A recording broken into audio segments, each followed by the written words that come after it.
Okay, let's dive right in and unlock the secret world of the new thriller, The Angelus Key. We're about to pull back the curtain on a hidden history of magic, murder, and the desperate hunt for one single book that might just have the power to rewrite reality itself. So, it all kicks off with this one simple question.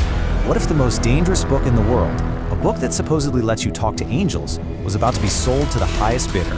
That's the terrifying idea that gets this whole thing started. And yeah, we're not talking about just any old book here. This is the stuff of legend. We're talking about a lost work by the brilliant and, let's face it, controversial John Dee, a man who walked this razor's edge between science and sorcery right in the court of Queen Elizabeth I.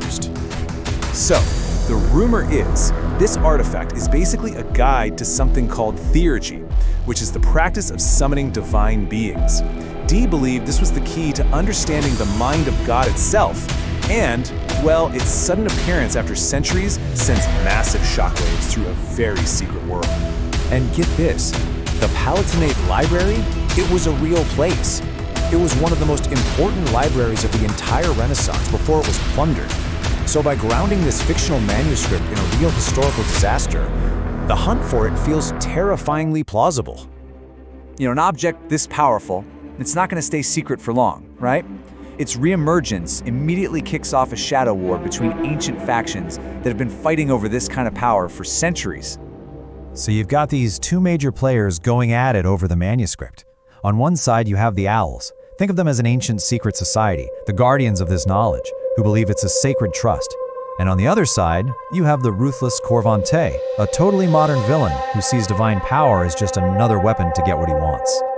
And let me tell you, Corvante's methods are just brutal and scarily efficient.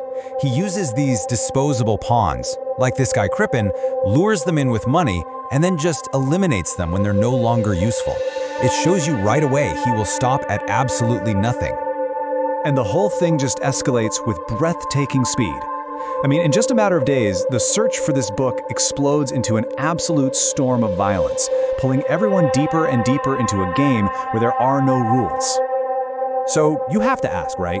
Who is the one person on Earth who can actually tell if this deadly manuscript is the real deal?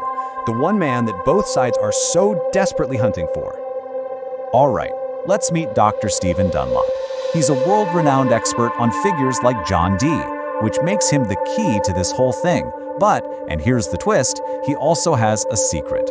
He's a former high-ranking member of the Owls, the very group trying to get the book. The thing is, though, he's a completely broken man.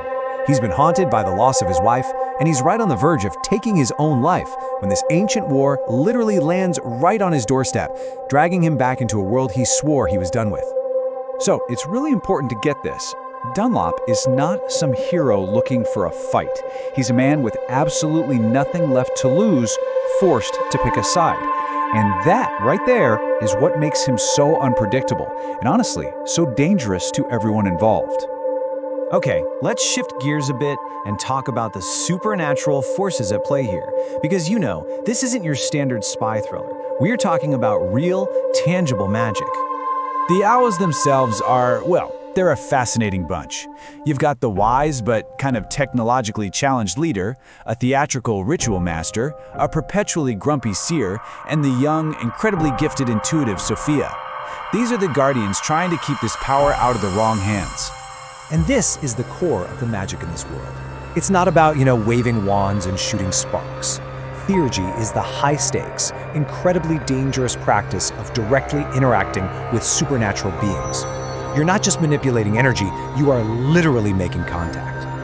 One of the coolest things is how these magical practices are laid out with such incredible step-by-step clarity. Rituals like this exorcism are shown with such practical, grounded detail, from the Latin prayers to the consecrated salt, that these really complex ceremonies feel startlingly real. Okay, and just when you think it can't get any weirder, it gets truly macabre.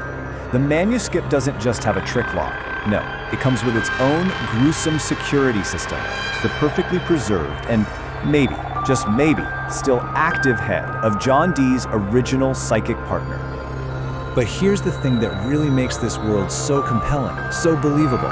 It's all about how it's woven directly into the fabric of our own history, completely blurring the lines between what's real and what's fiction. I mean, let's start with the big one. John Dee was a real guy, not just some character. He was one of the most brilliant minds of his age, and yes, he really did try to talk to angels with a crystal ball. That part is all documented history. And the story doesn't stop there. It suggests that other real historical figures, like the alchemist Elias Ashmole, one of the founders of modern science, were actually founding members of this secret magical order, the Owls. And get this, the magic system itself, it isn't just made up out of thin air. It's pulled directly from Dee's actual surviving diaries.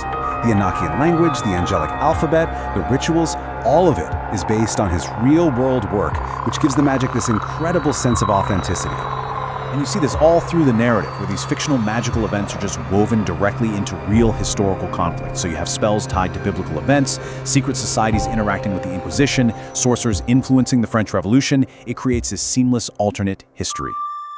So, all of this, it raises the ultimate stakes, doesn't it? This whole fight isn't just about owning a rare book. It's about a much bigger question. Who is actually worthy of wielding divine power? The protectors who want to keep it safe, or the predators who want to turn it into a weapon? And that is the question beating at the very heart of the Angelus Key. It forces you to wonder what secret histories might be hidden just beneath the surface of our own world. And yeah, what would you do if that kind of power ever fell into your hands?